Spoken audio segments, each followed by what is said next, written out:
Tandaan nyo ito. There is life after our problems. Remember that. And there is joy after your trials. Tandaan natin ang buhay, gulong, di po ba?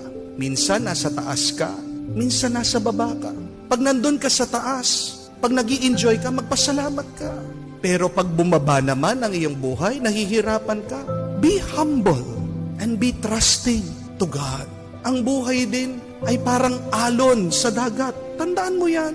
And we have to expect that life sometimes is good and sometimes it is bad. But everything in life is a grace from God. Embrace it. Yakapin mo. Pasalamatan mo. Daanan mo. Huwag kang mananatili dyan.